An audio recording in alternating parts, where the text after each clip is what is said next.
Setting up your visual journal.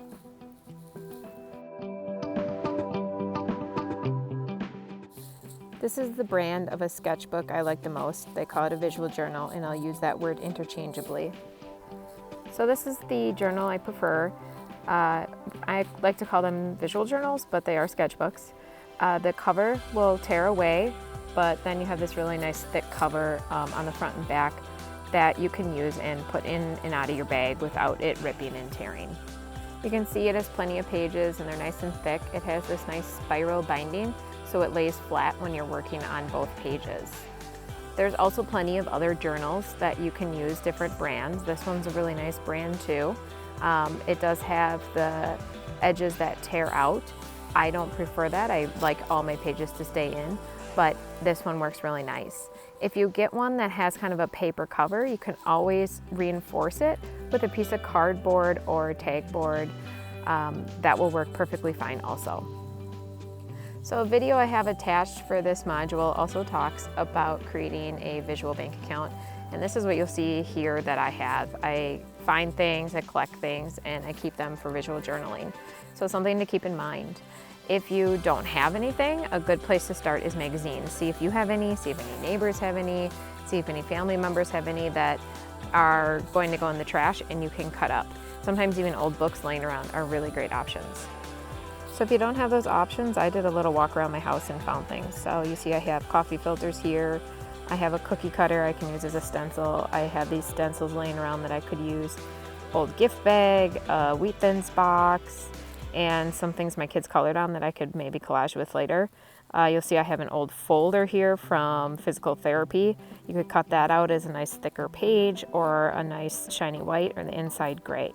There's lots of random things around your house that can provide cool paper and colors. So what I want you to do is to create a pocket or a folder where you can put these cool things you start collecting. There's a really great video attached in this module that can show you how to make a cool envelope yourself from scratch. So you are welcome to do so. You're also welcome to grab an old envelope and just use that as a pocket. You were provided one in your virtual kit if you had one of those to bring home. So start collecting and finding cool things, and I want you to have a storehouse of images you can use throughout this class right inside the cover of your visual journal. You can see I'm even cutting words from this Wheat Thins box, so there's stuff everywhere around your house that you can use. So I'm just cutting up images and I'm going to keep them and tuck them away for later when they might be more convenient for me to use. The next thing I'm going to have you do is number your first 10 pages.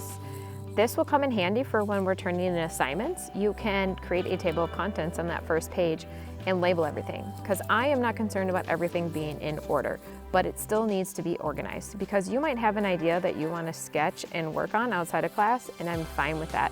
But we're just going to keep track of it so it's easy to find when we are turning things in.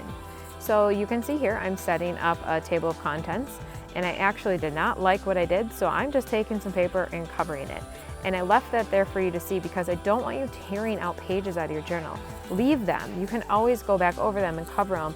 Visual journals are really cool because there's lots of layering that happens, so don't tear anything out. You can always do like a painting wash over the top. Keep that paper in there. You want all those pages.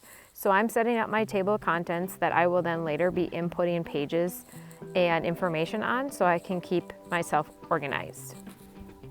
You do not need to label it table of contents. You do not need to set it up this way. I actually would prefer if you didn't. Come up with your own way of creatively setting this up and make it your own, because this is your journal and I want your visual journal to be yours, not like anybody else's.